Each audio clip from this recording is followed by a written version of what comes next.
Predict, pick, and prevail in your fantasy football leagues with Nick Giacobbe and Nick Cap. From breakouts to busts, superstars to sleepers, these are the guys that will help you achieve fantasy glory. This is the PrimeTime Fantasy Podcast.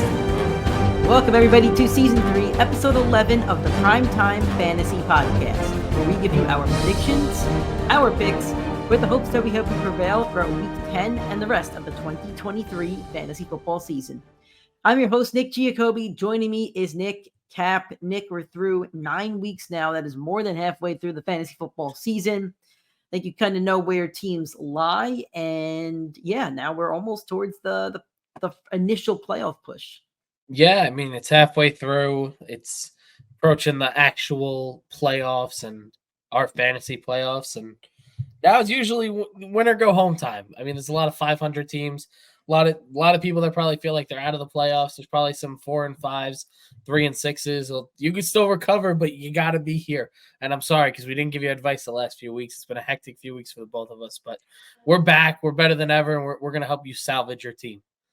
Yeah, so we could do a little bit of a quick recap of our last 3-4 weeks. Basically, we had talked about it on our live show on Sunday morning. Thank you guys that joined us at 8:30 a.m. Eastern Time. We'll be back again this upcoming Sunday at 8:30 a.m. Eastern Time on Facebook, YouTube, and Twitter to answer all of your fantasy football questions.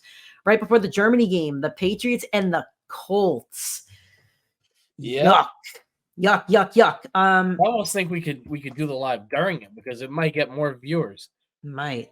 Nick, I'll let you go first. You could talk about the last 3 weeks and what kind of you've been up to and why we've had a little bit of trouble sitting down to record. Well, I've become a dad, so I'm dadding it up at the moment.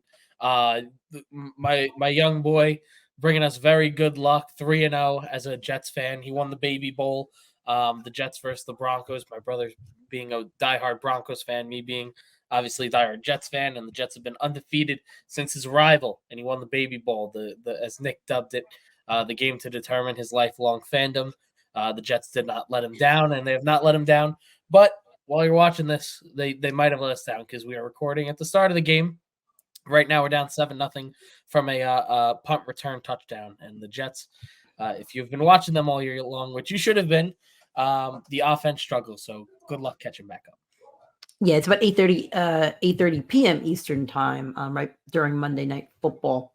So as for me, I haven't publicly shared my job over the past 6 months, but if you, I guess publicly shared it on this podcast, but I did say go to my Twitter or Instagram. It was right there. It wasn't really a secret, but I had been working with CBS Sports HQ up in Connecticut for about 6 months. I decided to leave that job due to personal reasons. Schedule was kind of crazy, had some other personal reasons that I wanted to kind of move on from that, but I'm very thankful for the opportunity. Had a lot of fun there. But because of that craziness of that job, we weren't able to provide you with a ton of fantasy content, and we definitely weren't able to do the Sunday morning live shows due to me having to actually go into work during Sunday football games. So live shows on Sundays have returned. Over the past 3 weeks, I had moved from Connecticut down to Florida. I'm all set up now, and yeah, we can start kind of ramping up the content a little bit for you guys. I'm still in the onboarding process with my new job, but that's okay. So we're going to still make things work for these next few weeks, but Sunday lives are back, and we're really excited to do those. So if this is your first time listening to one of our recorded shows right now, thank you so much for doing that. You can find the PrimeTime Fantasy Podcast every single Tuesday on all audio streaming platforms, iTunes, Spotify, Google Podcast, and Anchor. If you're on Apple Podcast or Spotify, please give us a 5-star rating and a review. We would appreciate that. If you'd rather watch and listen to the show like you do on a Sunday morning, go to our YouTube channel, PrimeTime Fantasy Podcast. Make sure to hit that subscribe button, hit the little bell so you get notifications every single time we go live or post a new video. If you're watching this video or any more in the future, drop a like, a comment, and share that link with your friends and fellow league mates. Interact with us and follow us on social media, PrimeTimeFFPod on Instagram, Twitter, and TikTok. Facebook and YouTube is PrimeTime Fantasy Podcast. We do have the live show on Sundays. The live show is Facebook, YouTube, and Twitter, 8:30 a.m. Eastern Time. If you don't want to wake up early, we can still answer your questions via Twitter. However, the best way to get your questions answered with an in-depth response and live response is during the live show. So we'll kick things off with a Week 9 recap and go through each game, talk about the biggest injuries or updates from each game, and give our biggest fantasy football takeaway. So Thursday Night Football, the Titans at the Steelers. No major injuries in this one as far as I know. Treylon Burks did get concussed, but really only talking injuries that do impact our fantasy teams. So, Nick, what's your major fantasy takeaway from this one? I think there's been a lot of concern about Derrick Henry for the first few weeks. Tajay Spears getting into his work, his snaps and his workload. The Titans offense not really looking good, although Will Levis has kind of reinvigorated them. Well, even with all those concerns, Derrick Henry has already had his bye week, and right now he still sits at the RB12. In points per game, he's only averaging about 15 in full PPR formats, which isn't fantastic, but that's still one of the upper 10, 15 running backs in football at the moment. So for me, a guy who loved Derrick Henry going into the year for one reason, and that was if he stays healthy, he gets the Texans twice in his fantasy playoffs. He's going to see them 2 times. He's going to, in his career, he averages over 200 yards on the ground and multiple touchdowns per game. So you're looking at someone who could be a league winner, and I can tell you the Derrick Henry managers, a lot of them are very frustrated with how he's been performing. So I do think he's still a very prime trade for candidate, and I don't think it takes as much as you would think to go land someone like that. On the Steelers side of the ball, Deontay Johnson had an awesome game, 790 and a touchdown for, I guess, my math is really bad, but that's got to be like 25 fantasy points or something like that in PPR leagues. As for my man, George Pickens, he let me down, man. I think he had like 1 fantasy point. He had 2 receptions for -1 yards and a drop touchdown because he couldn't drag his toe. Really bad game for Pickens. I'm not super worried about him, but this is one thing to monitor in terms of how the Steelers will spread the ball around, because I don't think the Steelers are going to pass a lot. I think Kenny Pickett's a game manager, so that is one thing to kind of watch down the stretch. Miami Dolphins at the Kansas City Chiefs in Germany at 8:30 a.m. or actually it was 9:30 a.m. Our live show is at 8:30. No major injury news for this one. So, Nick, your biggest fantasy football takeaway? This might fall more on the real football takeaway, but I'll transition it more towards the fantasy side of it. Miami has really been struggling against the better teams in football. Their losses this year have come against Buffalo, Philly, and Kansas City. Buffalo doesn't look like it anymore, but 3 of the 5 to 10 best teams in football, all their wins have come against the under 500 teams so far.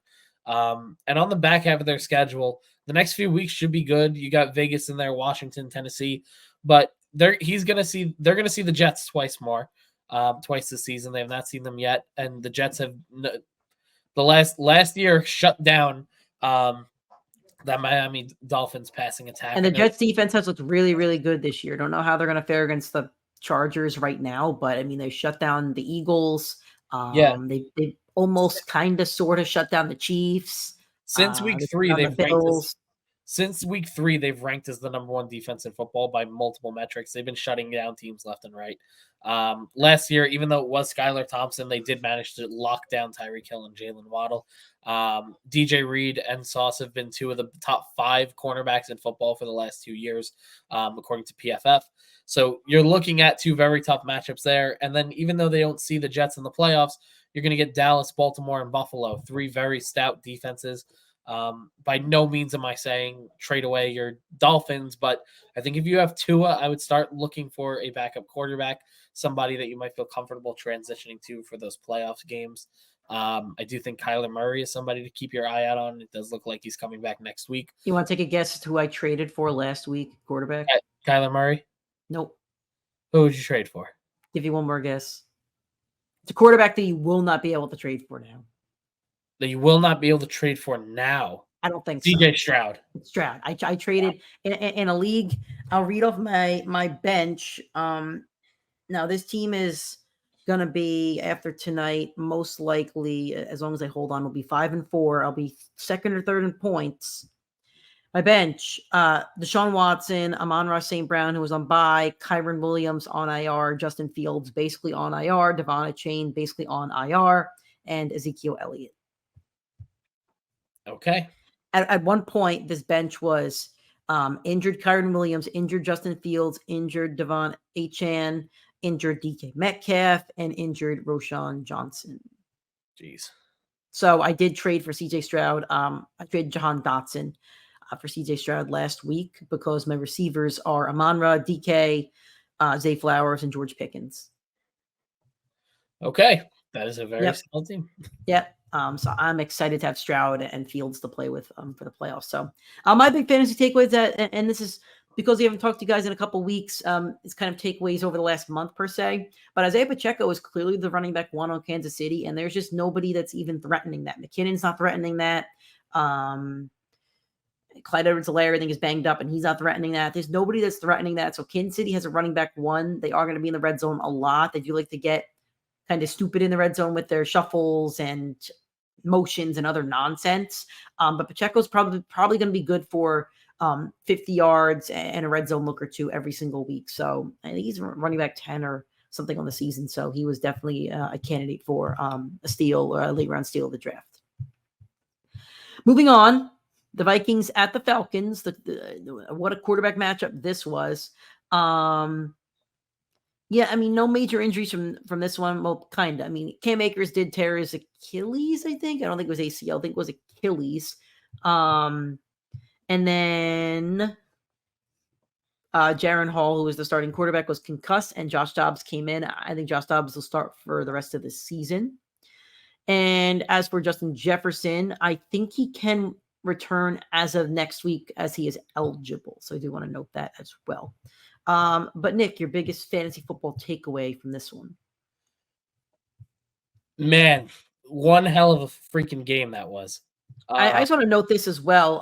Nick's Bijan Robinson take is aging like fine wine at the moment. Oh yeah, big time. I mean, no one deserves more flowers than Joshua Dobbs after this. This season. I mean, getting traded like 2 or 3 weeks before the season.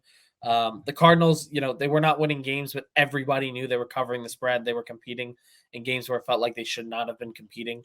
To then get traded to Minnesota for a 6-7 swap and kind of be a throw-in to now looking like he's probably going to be the starting quarterback for the Vikings rest of the season. And I think that's good I think that's good for everybody on that team because the Cardinals players are pretty effective. I mean, Hollywood Brown hasn't really skipped the beat. Yeah, Hollywood, I think, had like a stretch of 4 or 5 or 5 or 6 games where he was over 15 points. So he was like really putting up good numbers to begin with. I mean, it wasn't high ceiling because the Cardinals were never going to be a high ceiling team. Maybe with Kyler they are, but Josh Dobbs is going to be inserted into a very high power Minnesota offense.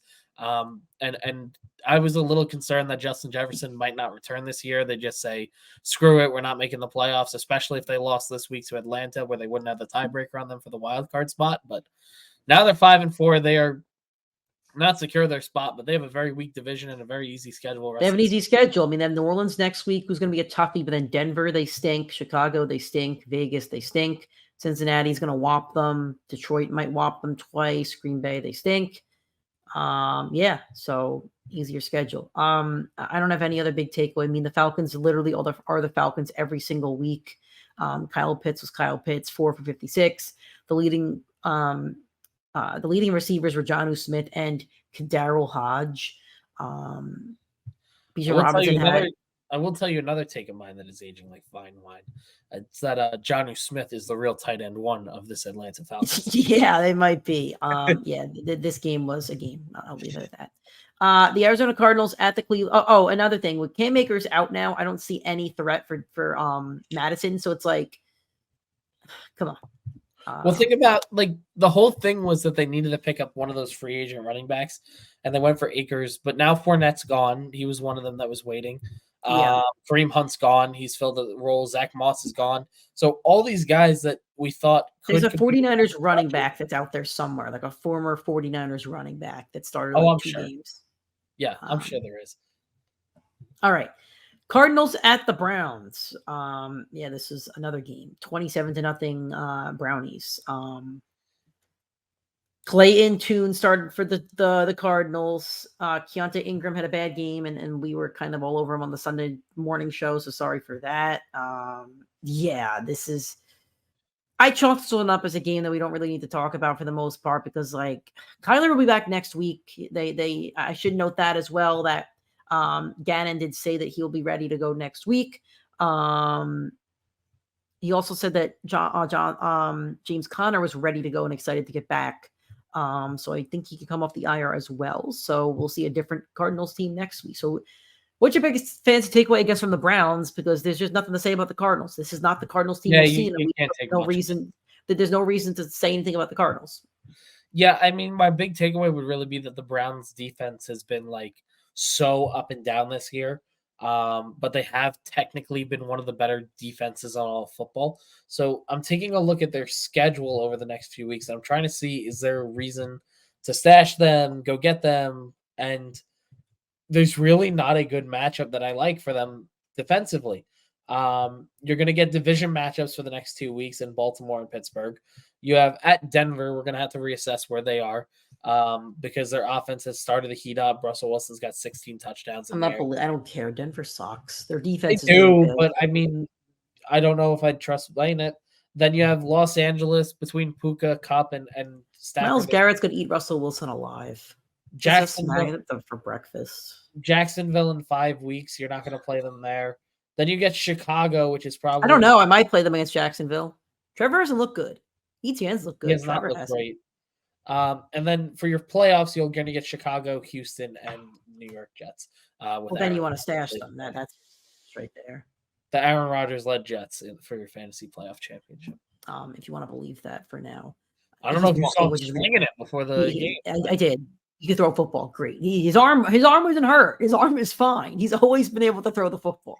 I don't know. He's dropping back. He looks good. With whatever ridiculous experiment he's on at the moment. For the Browns, I mean, the offense all looked good. I mean, Deshaun Watson looked the best he's looked in a while, maybe. I can't figure out Amari Cooper. I benched him, and he had 5 for 139 and a tutty. Jerome Ford, 44 yards on the ground, not great, but he also had 5 receptions to go with it.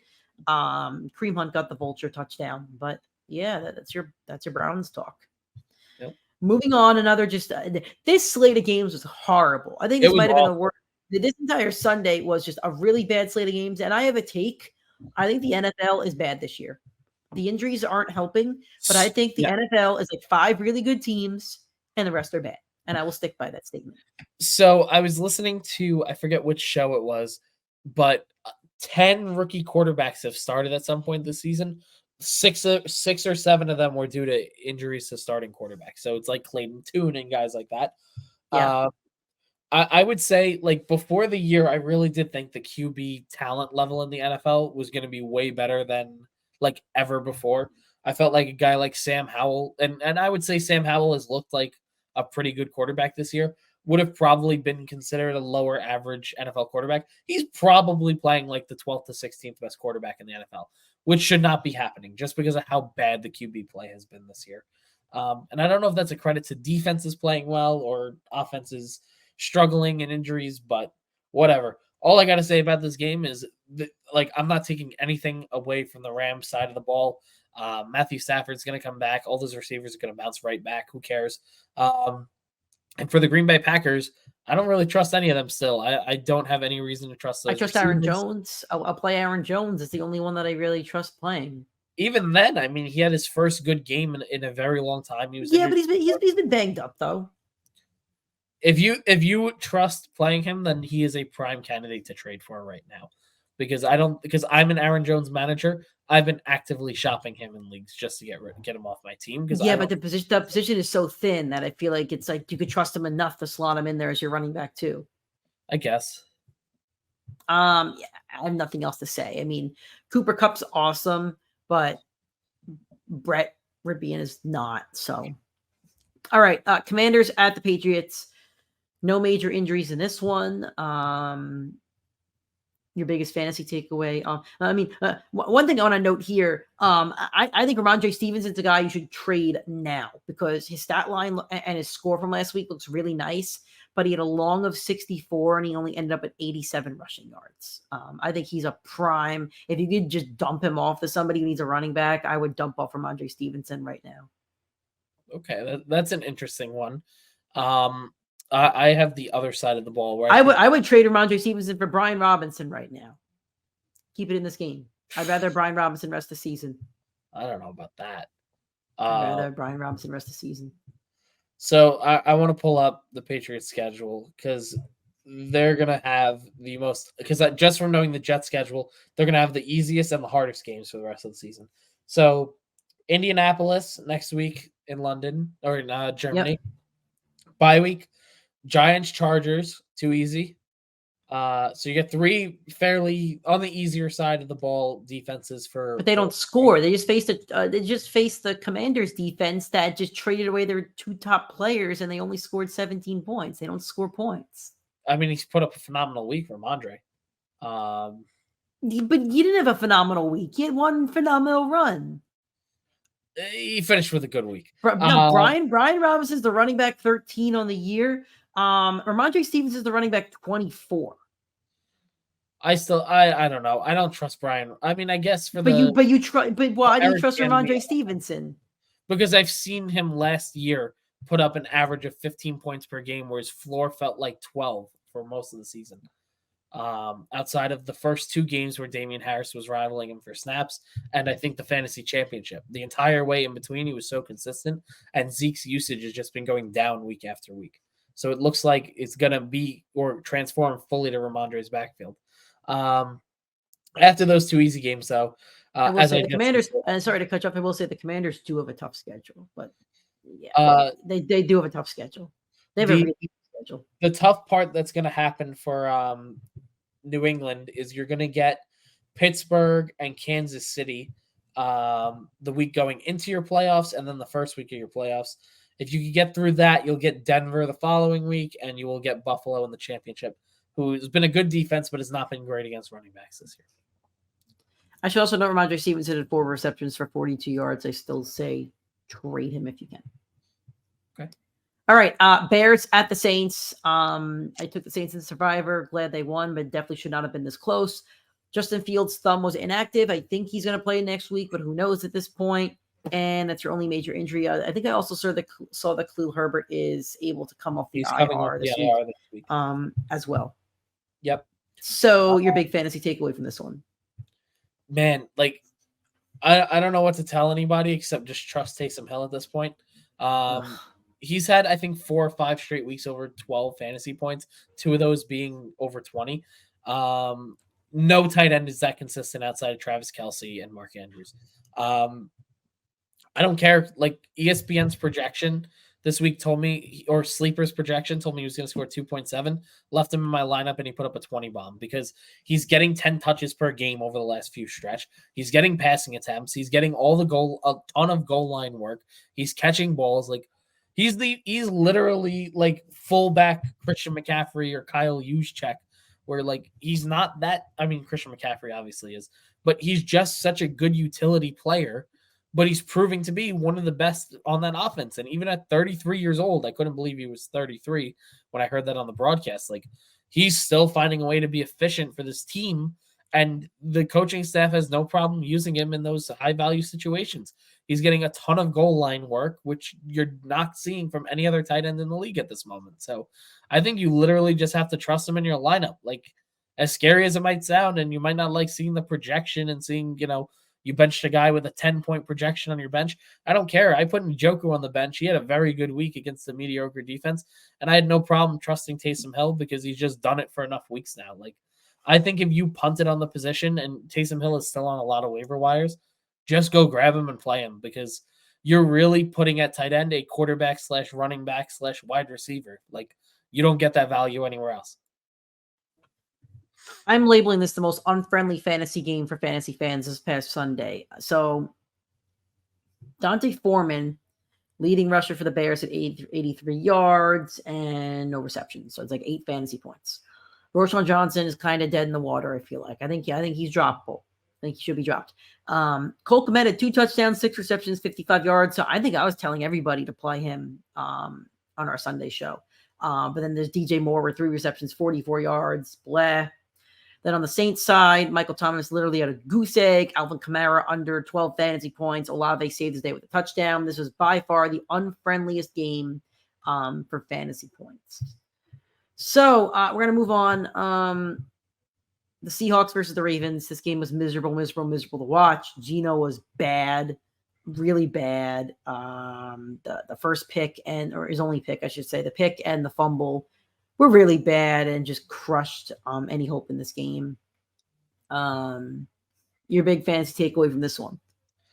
I mean, again, it falls more on the football side, but the Baltimore Ravens are probably looking like the best team in the league at the moment, from a talent perspective on all cylinders. Yep. And I'm going to pull up the schedule again. I know I've been doing this a few times, so bear with me, but they're got a very tough stretch coming ahead for the rest of the season, and they're going to be playing some teams where you're going to have to really question some of your stars. So you talked about the inconsistency of Amari Cooper. I know it's a division game, but they're going to face Cleveland this week. They're going to play Cincinnati the following week. They got the Chargers the following week. So you got 3 stretches of high talented players. And we're now in week 10. Like, these teams are fighting for playoff spots at this point. And we already know the defense now that Baltimore is. Then they go into the bye. You're going to get the Los Angeles. They should easily win that game. Then you'll get Jacksonville, which might be tough, but should be a winnable a win. But again, like a guy like Calvin Ridley, do you want him going out against this defense after you're watching them constantly now shut teams out? Like, I mean, in the last 2 weeks, 3 weeks, they've held, or let me go through the rest of the entire season. I mean, they held Stroud to 9. The Bengals was close at 24. Colts got held. Cleveland, they held to 3 points last time they faced. Pittsburgh 10. Detroit 6, Seattle 3. Like, he's going to play Cleveland and Cincinnati again. The last time they played, 3 points, 24 for Cincinnati. So maybe you trust those guys. Chargers have been super inconsistent. I mean, he's going to get San Francisco in the playoffs. He's going to get Miami, your championship week. Like, Tyreek Hill going up against that defense is going to be absolutely terrifying. Like, I don't know. I see a lot of red flags from a lot of superstars, and I think you're going to have to temper your expectations every time your stars see this defense. My 2 thoughts. You may have to bench your Seahawks a lot down the stretch. And if you could sell them now because Seahawks have a really, really tough stretch. They do have the Commanders and the Rams. But then after that, they have San Francisco, Dallas, San Francisco, Philly. Really, really tough. And you're not going to want to play these guys these weeks because as much as I do root for Geno Smith, Geno is just not the guy in these top games. Now, as for the Ravens, the running back committee is still just a mess. Keaton Mitchell, rookie, had 138 yards and a touchdown with a long of 60. Gus Edwards had 2 touchdowns. Justice Hill was kind of phased out. Mess. Mess. So I don't know how to attack them. If you need a running back stream, like, I guess those guys are fine, but mess. Moving on. The Bucks at the Texans. This is, I mean, I think the most exciting game of the week. Game of the week, yeah. I mean, let's talk Stroud first because that's obviously the biggest fantasy takeaway here. 30 for 42, 470 yards, 5 touchdowns, no interceptions, a QBR of 77.2, a passer rating 147.8, also had 10 rushing yards. It says 0 carries for 10 yards. I don't know how that makes sense, but it somehow does. He broke a bunch of Texans records, and he holds every record possible at this point, probably. Maybe Watson threw for more yards at one point, but he probably holds every Texans record for a quarterback in a single game. Awesome. Me and Nick have kind of been shouting. We did not say pre-draft the draft Stroud because I was not going to draft a Texans rookie quarterback. Wasn't a knock on Stroud, but I just wasn't going to do it. But by I think after week 1, we had him on our waiver list. And by week 2, I think we were both kind of and now you got to go grab him. By week 3, we were like, you may not be able to grab him, but you need to. Yep. And now the Texans, I'm not saying that you could play Stroud every single week. I'm not sure if I'm there yet. But if you look at the Texans schedule here, Cincinnati's going to be a tough one. Could be a shootout. Arizona, it's a good matchup. Jacksonville, good matchup. Denver, good matchup. Knicks, Jets is a tough one. And then your playoff, Tennessee, Cleveland, Tennessee. You got to see how he does the first Tennessee game, and we'll see where Cleveland's defense is at. But you have a really serviceable backup quarterback at this point, or maybe he's your starter if you're in a 12 or 14-man league. But awesome game. Kudos to him. And if you're in a dynasty league or a keeper league and you have him, you're set up really nicely. Yeah, I wanna continue on the Stroud talk, and I know usually we try and differentiate what we're talking about, but I do think Stroud is somebody that you probably can consider starting week to week, um, or on a weekly basis, and just locking in your lineup. Nick, I'm gonna run through the top. I'll go 15 quarterbacks in fantasy, and you could tell me CJ Stroud, or I'll give you every player above him. There's 17 Yeah. quarterbacks right now. You tell me Stroud or this quarterback rest of the season. I'll skip the top one. So Allen, Hurts, Mahomes, Lamar, Tua. We could talk Tua or Stroud. Tua. Okay. Cousins is hurt. Herbert. I think we both lean Herbert. Sam Howell, QB8 right now. Stroud. I lean Stroud. Jared Goff.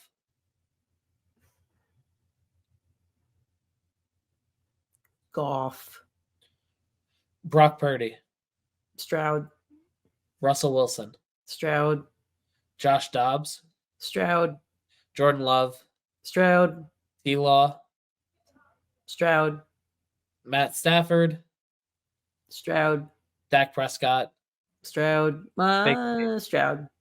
Baker Mayfield. Stroud. So- Maybe it's recency bias, but I think the Texans going to be down in a lot of games, and I haven't seen Stroud get blown out just yet. I'm sure it will happen, but I pretty much have him the same exact way that you do. We would pretty much put him at the QB 8 or 9 rest of the season. he's somewhere between like 8 and 12. He's so serviceable. At that point, unless if you own one of those tough guys, and I mean he's above guys like Joe Burrow, who you probably lock in, and Justin Fields. But outside of those guys, you're probably looking at the QB 10 rest of the season if you don't have any of those other quarterbacks. If you had to replace Kirk Cousins or Brock Purdy, who's been struggling, like there you go. Like just lock him in at this point. So now talking the game, there's other stuff to talk about. Rachaad White, 20 carries, 73 yards, 2 touchdowns, got a lot of goal line looks, also 4 receptions for 46 yards. In PPR leagues, Rachaad White, before this week is over, was the running back 22. He now has over 15 fantasy points in 3 straight weeks. He had a bad game week 6 off the bye. Now 3 straight weeks with over 15 fantasy points, and he was in the running back dead zone with guys like James Conner, Montgomery. But I was kind of avoiding White over some of those guys. But going forward now, the rest of the season, he does have 2 or 3 tough matchups. He has Tennessee and then San Francisco. But then after that, Indy, Carolina, Atlanta, Green Bay. Then your playoff, you're looking at Green Bay, Jacksonville, and New Orleans. So I think Rachaad White, if you could go trade for him, I think he's a good trade for candidate. I'm not sure if you'll be able to now that he's had 3 straight consistent weeks. Anything else you may want to add on this game? No, good. I'm with you. I do want to note here that there were 3 Texans receivers with over 100 yards. So Tank Dell, 6, 114, 2 touchdowns. Dalton Schultz, 10, 130, 1 touchdown. Noah Brown, 6, 153, 1 touchdown. I think Tank Dell at this point can be locked in as a flex play, and maybe even Nico Collins as well. And Schultz, rookie quarterbacks do like leaning on their tight ends. We've been saying that all year. I did see a fun stat that there was 4 Cowboys receivers or former Cowboys receivers that had the 4 most receiving yards this week. Interesting. It was CeeDee Lamb, Amari Cooper, Dalton Schultz, and I forget number 4, but the top 4 yard leaders this week were all former Cowboys. Oh, Noah Brown. Noah Brown was the other one. When did Jonathan Taylor catch a touchdown? Weird. Did not see that one on the red zone. Okay. Colts at Panthers, no injury news for this one. Jonathan Taylor, I think, had like 40 yards at the half and ended with 47. So I don't exactly know what the Colts are doing with Gardner Minshew at quarterback. I know they won the game, but like I don't know what they're doing with Jonathan Taylor, and I don't like it as a Jonathan Taylor owner in 3 leagues. That's my little rant over. Yeah, I mean, he's so weird because, like, I feel like he's had a good stretch of a couple of really good games, and Zach Moss was a top 5 running back going into this week on the season, so you can expect him to be a top guy rest of the year. But I don't know. I just didn't feel, and I'm fall in line with you where I don't feel like he's 100%. Like, I don't see 100% Jonathan Taylor, the RB1 from No, 2 not a seasons ago. chance. I don't Not a see that player chance. on the field anymore. Nope, I I don't agree. either. And the All Panthers right. higher. They're terrible. Yeah, Absolutely suck. For a team that's like so bad, it's really good that they'll have like a first round pick to get, a stud. Like they're gonna be a top 3 pick this year. So Of course, I good mean for them. their quarterback's thrown 3 picks in a few games in a row, and they clearly wanted to lock the 5'10" guy into their starting quarterback job instead of CJ Stroud. Well, but the thing is, they can now go get a receiver for. They can't in the draft because they traded their first round pick to Bears. To someone in their conference, yeah. So the Bears will now have 2 of the top 3 picks. So good for the Bears. Giants at the Raiders. Darren Waller did not play with a hamstring injury. Tyrod Taylor did not play. He might be on he is on the IR yet, so he's out 4 weeks. I think you could drop him. Daniel Jones just tore his ACL. Tyrod Taylor was also placed on IR. So right now, Tommy DeVito is playing quarterback for the Giants, and Carson Wentz will suit up in the next few weeks. I'm sure of that. And backup quarterback is Saquon Barkley. So I think you could drop Darren Waller. He's going to be out for 4 weeks. He'll be out for week 10, 11, 12, 13. I mean, your fantasy playoffs are going to be 15 to 17. I think you could drop Darren Waller if you need to, if you don't have an IR spot. It's not a bad thought. I just don't. He hasn't done anything this year. He's done nothing. He's a name. He's a 32-year-old tight end with a name attached to him. I mean, he had 3 weeks over 10 points. Tight end on the season. Yeah, but would you rather have Taysom Hill or Darren Waller? No, I'd rather have Taysom Hill. Well, there you go. I think I'd rather take a crack at Jake Ferguson. I think there's only 5 tight ends I'd rather have over Taysom Hill the rest of the season, though. So, and as for the Raiders, I mean, Josh Jacobs had a really good game, 98 yards, 2 tutties, almost had his 100-yard bonus. And the receivers did nothing. I guess they didn't need to, though. Pretty much. Yep. I mean, the Raiders' offense looked new and improved, I guess you could say. Same personnel, new coach, kind of same exact thing that happened a couple of years ago after they got rid of Gruden and brought this bozo in. All right, we're going to move on to the Eagles and the Cowboys. So for finally a good football game that we could talk about. Good football game. Dallas Goedert did have a fracture in his right forearm, and he's expected to have surgery. It's definitely going to go on your IR spot and might be droppable depending on that timeable. What is your biggest fantasy takeaway from this one, though? I mean, CeeDee Lamb's stat line, I didn't even I watched the game, but wow. I didn't realize he had 191 yards on 11 receptions. That's an awesome game. That's a monster game. Yeah, he's been on fire in recent weeks, and I know everybody's talking about A.J. Brown's stretch of big like stretches of receiving games and yards. I'm pretty sure CD has 3 phenomenal weeks in a row. He's been on fire lately. Dak's been on fire lately. In terms of real football, very important game. These two teams always match up closely, and it seems like all the fantasy players really do come out and show out for this week always.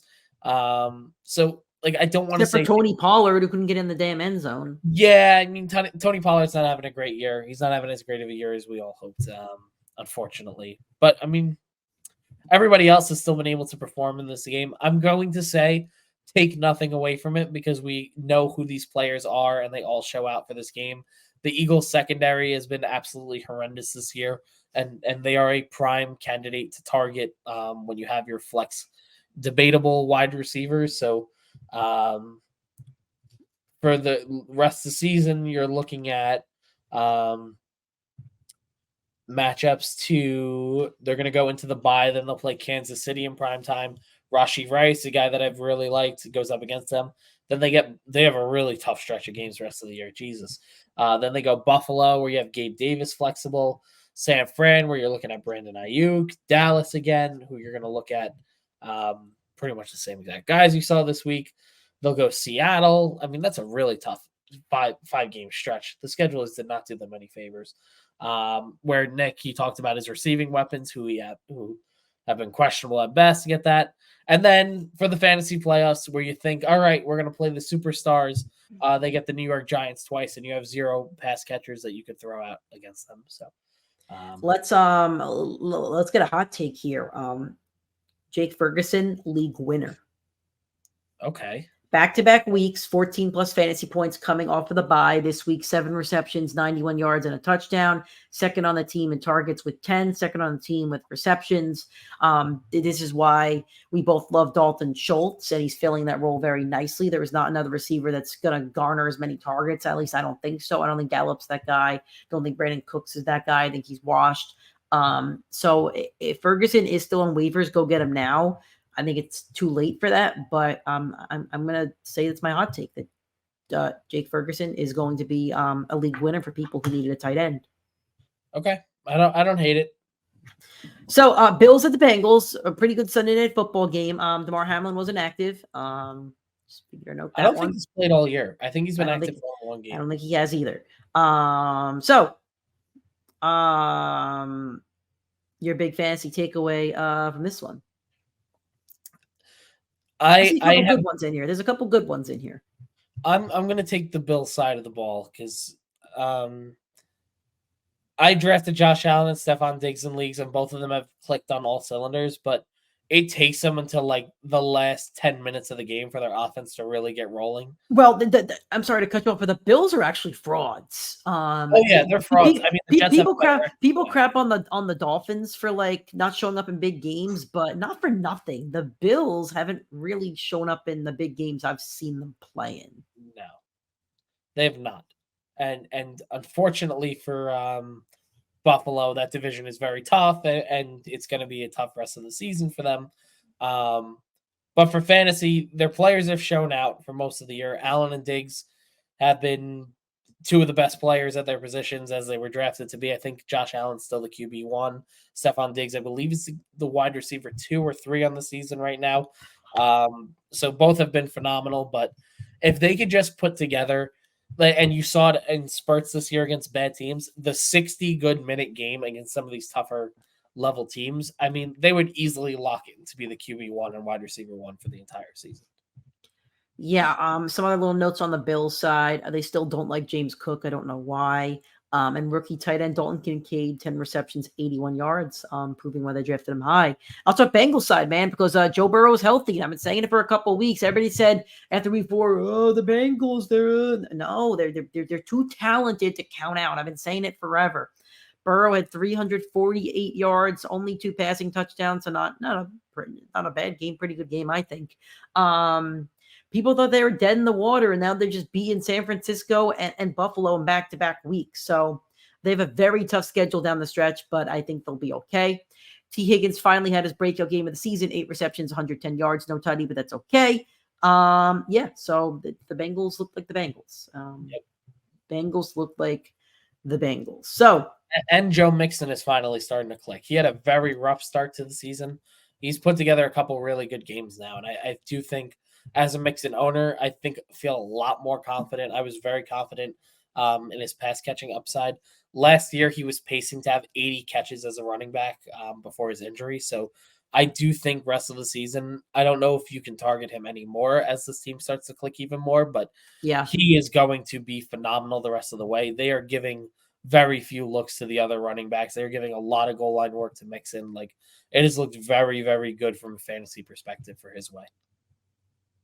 All right. So we're going to move on now to waiver wire week 10. And at this point, like, it's slim picking. So bear with us. We'll tell you the guys that we think you should take. But Nick, some quarterbacks that are owned in roughly 50% of leagues or less. So Baker Mayfield, Russell Wilson, Joshua Dobbs, Will Levis, Gardner Minshew. Who are you kind of liking rest of the season? Maybe you lost Kirk Cousins. Maybe you're in the Justin Fields situation like me.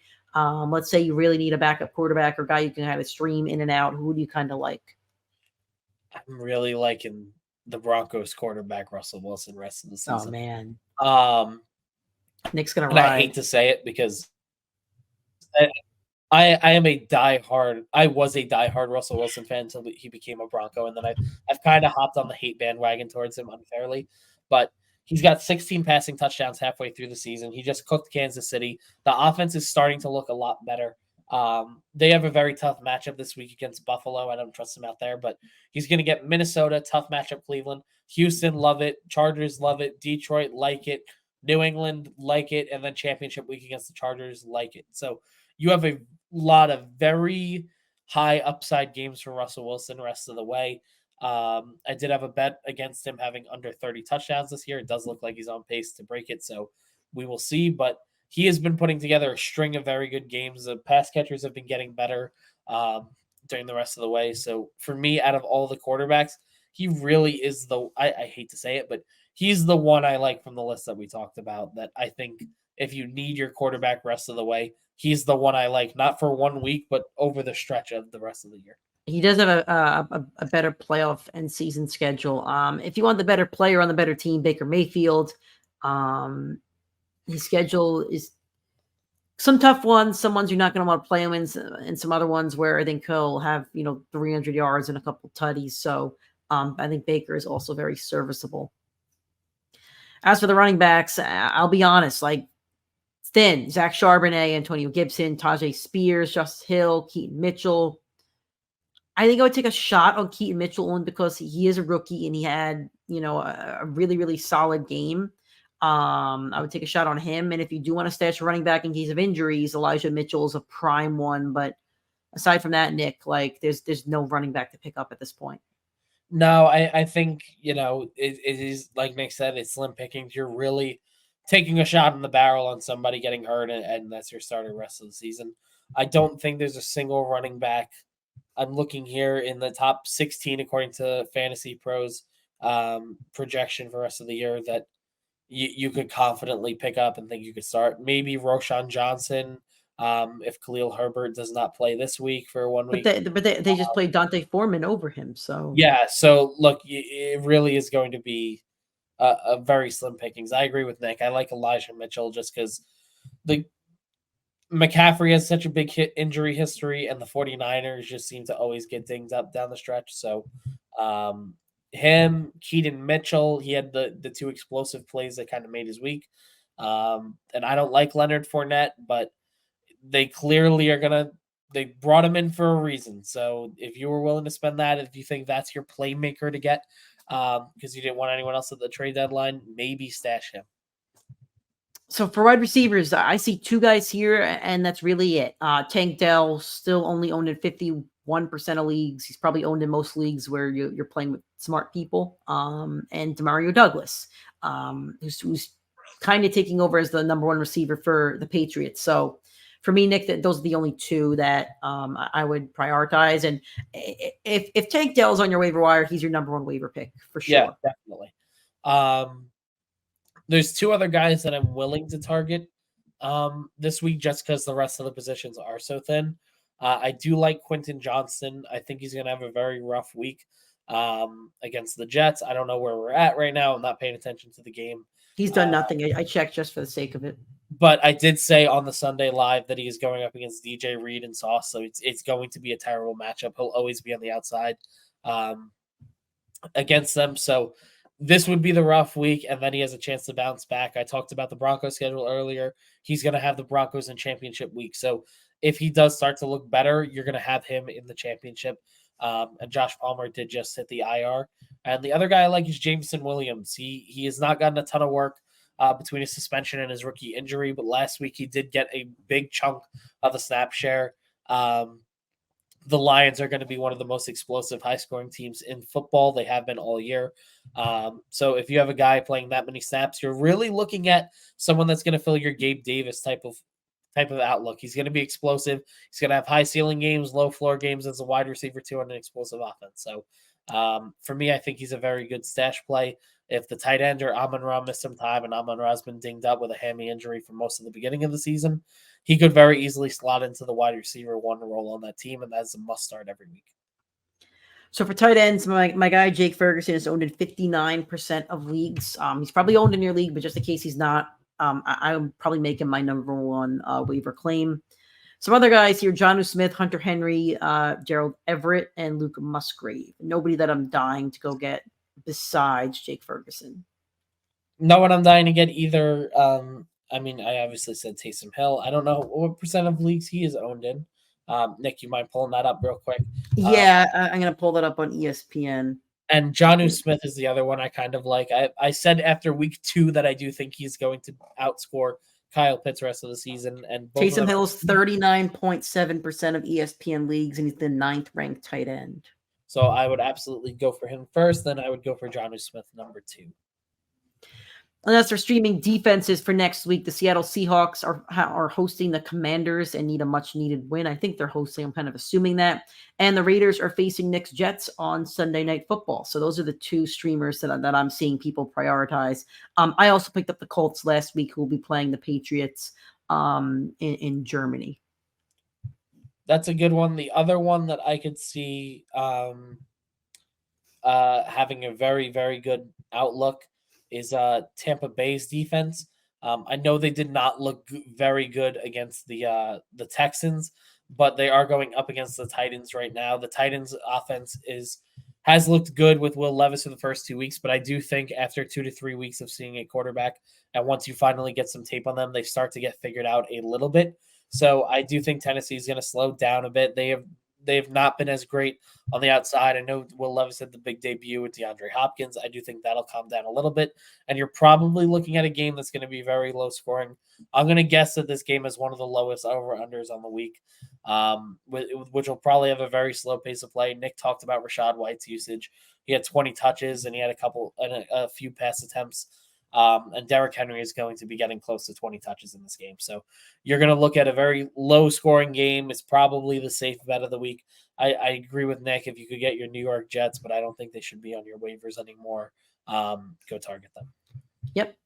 So that is our show, and that is the waiver wire. So hopefully you guys get the waiver claims that you want. Remember to set your waivers by tonight if you're listening or watching on Tuesday. So that was our show. Again, if you're a first-time listener or watcher and you enjoyed it, if you're listening on an audio streaming platform like iTunes, Spotify, Google Podcasts, or Anchor, make sure to subscribe.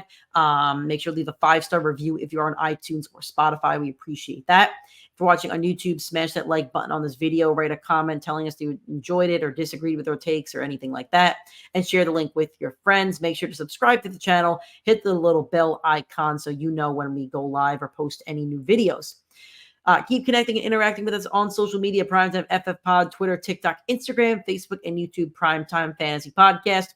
The next time you hear from us, we will be live this Sunday, 8:30 a.m. Eastern Time. Really excited about that, coming up right in front of a really bad Germany game, but that's okay. We're excited to be live with you guys. The live show is on YouTube, Facebook, and Twitter. If you do want to ask fantasy questions, though, go on YouTube or Facebook. We don't control it, but basically you can't. If you ask it on Twitter, we don't see it. Not our fault. We can't control technology, but you can still watch it on Twitter if you want. So thank you for watching. Thank you for enjoying, and thank you for listening. Thank you for supporting us, and we will talk to you guys on Sunday.